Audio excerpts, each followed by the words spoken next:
akan berusaha menghegemoni. Dia akan mengkafirkan orang sekitar. Setelah dia mengkafirkan orang sekitar, dia akan mengkafirkan orang satu kampungnya.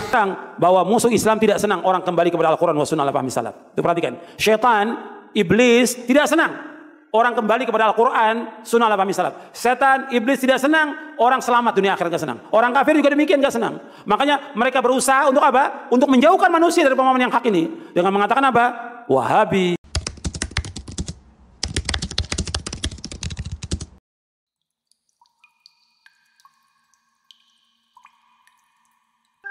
Bismillah, Assalamualaikum warahmatullahi wabarakatuh.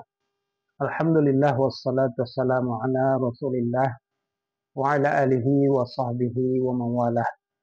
Sahabat muslim dimanapun kita berada, semoga Allah mencurahkan rahmat, karunia dan hidayahnya kepada kita selalu.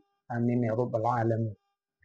Di video kami kali ini kami akan membahas tentang ucapan atau pernyataan seorang Gus, ya, menyebutkan beberapa ustadz salaf sebagai gembong-gembong pelaku kejahatan atau orang-orang yang selalu membuat kerusuhan, yang suka mengkafir-kafirkan, menyalahkan amaliyah orang lain, kemudian suka membunuh dan sebagainya.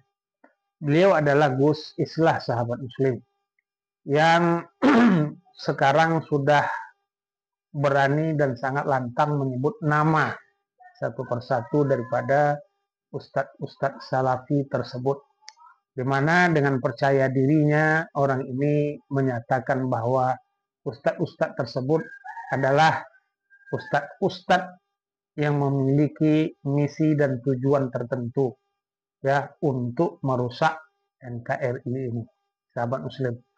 Untuk itu mari kita saksikan video beliau berikut ini. Jadi ceramah-ceramah Syafiq Basalamah, Khalid Basalamah, Abu Jawas, Firanda itu memang menarik pada tataran awam, terutama kepada orang-orang yang tidak punya ilmu agama yang kuat. Dia menganggap ini pencerahan yang luar biasa, tapi kemudian setelah dia menyelami semakin dalam, maka dia akan belajar mengkafirkan orang lain dan memaksa sama orang yang berbeda agar dia sama sepenuhnya dengan saya. Sahabat muslim, setidaknya ada 2 poin ya yang bisa kita tangkap dari apa yang disampaikan oleh Gus Islah ini. Yang pertama adalah ustadz-ustadz salafi itu ustadz yang suka mengkafirkan, mengajarkan para pengikutnya untuk kemudian mengkafirkan orang lain pada waktu tertentu. Nah, ini sangat bertolak belakang dengan kenyataan yang ada, sahabat muslim. Nanti akan kami tampilkan video dari ustadz salafi yang disebutnya suka mengkafirkan tersebut.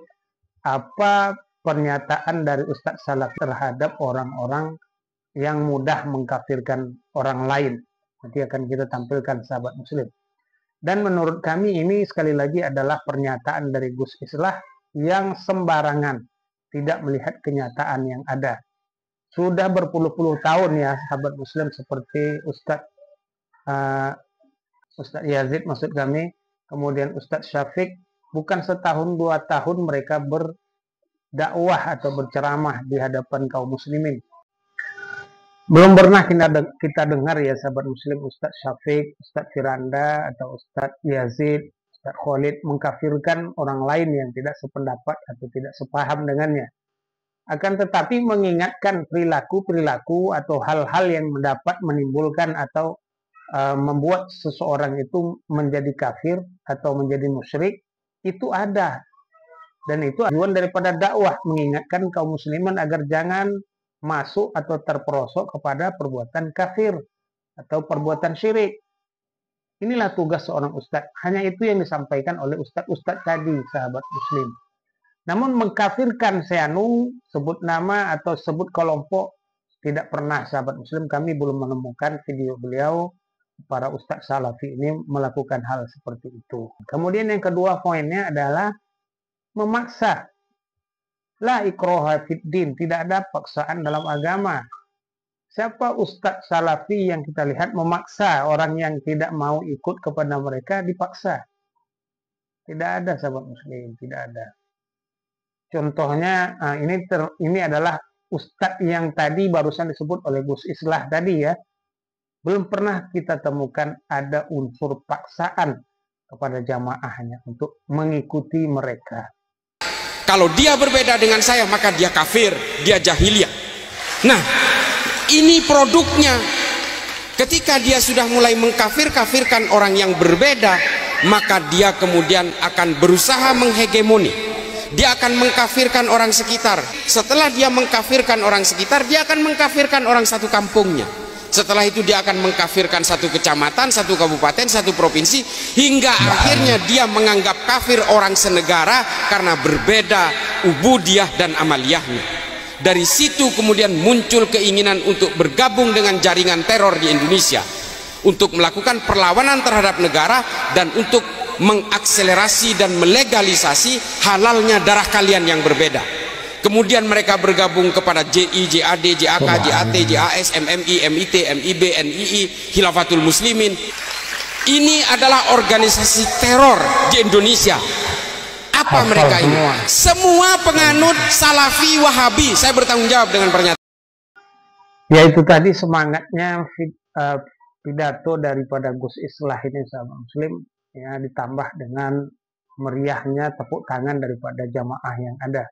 Dengan PD-nya beliau menyebutkan bahwa golongan Salafi atau ustadz-ustadz yang tadi barusan disebutkan di dalam videonya adalah ustadz-ustadz yang mengajarkan kebencian.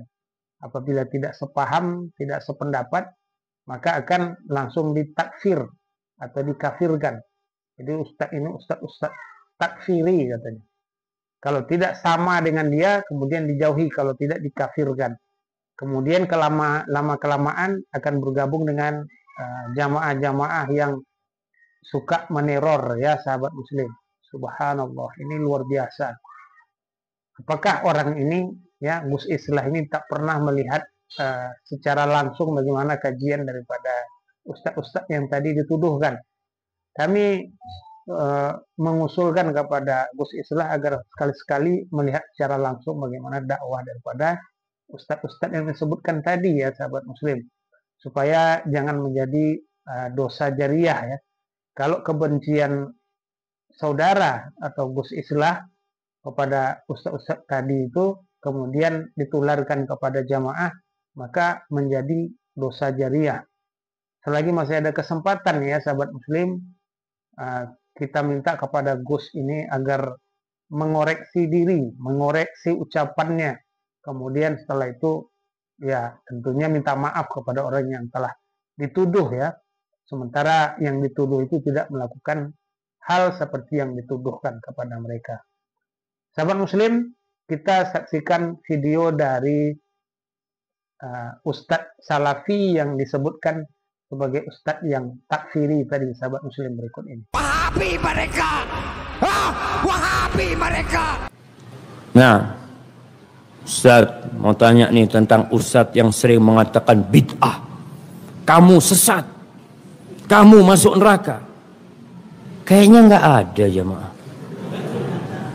Masa ada jamaah?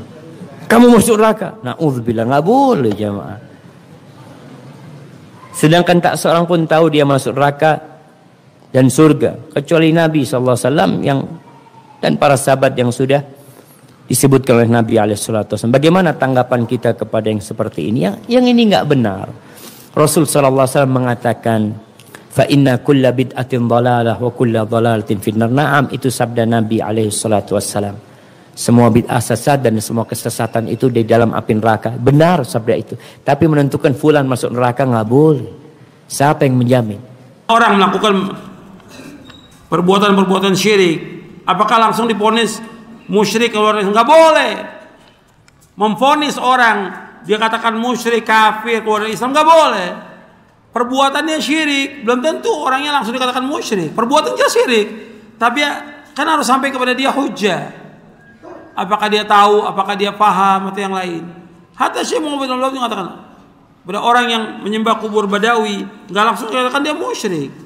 Jadi ini harus seperti orang yang berbuat kekufuran, nggak langsung dikatakan dia kafir. Ada sahabat, pernah terjadi sahabat dia sujud kepada Nabi. Sujud ini kufur apa tidak kepada selain Allah? Kufur. Tapi Nabi nggak mengatakan dia kafir, Nabi nggak suruh dia mengucapkan 2 kalimat syahadat, tidak. Karena dia belum tahu, belum sampai hujah pada dia. Jadi kita hati-hati dalam masalah ini. Jangan main gampang-gampang mengatakan orang itu musyrik atau kafir, nggak boleh. Tentang wajibnya kita mengikuti masalah dalil Quran, dalil Sunnah, penjelasan para sahabat, kemudian para tabi'in dan para imam, yang menunjukkan tentang wajibnya kita mengikuti manhaj salaf. Bukan sesuatu yang baru dalam agama, bukan. Tapi karena terus terang bahwa musuh Islam tidak senang orang kembali kepada Al-Quran wa Sunnah ala fahmi salaf. Itu perhatikan. Syaitan, iblis tidak senang orang kembali kepada Al-Quran, Sunnah ala fahmi salaf. Setan, iblis tidak senang orang selamat dunia akhirat, gak senang. Orang kafir juga demikian, gak senang. Makanya mereka berusaha untuk apa? Untuk menjauhkan manusia dari pemahaman yang hak ini dengan mengatakan apa? Wahabi, teroris, atau segala macam sudah yang mereka berikan julukan atau gelaran-gelaran. Sebagaimana Nabi-Nabi dan Rasul alaihi wassalam juga diberikan gelaran tukang sihir, penyair, orang gila, dan yang lainnya. Supaya apa? Supaya manusia jauh dari kebenaran. Makanya tetap aja kita wajib berpegang dengan manhaj yang hak ini sampai kita diwafatkan oleh Allah Subhanahu wa taala. Jadi melihat kajian-kajian yang disampaikan oleh Ustadz yang dituduhkan tadi, telah berpuluh-puluh tahun lamanya, bukan setahun 2 tahun ya sahabat muslim, berpuluh-puluh tahun.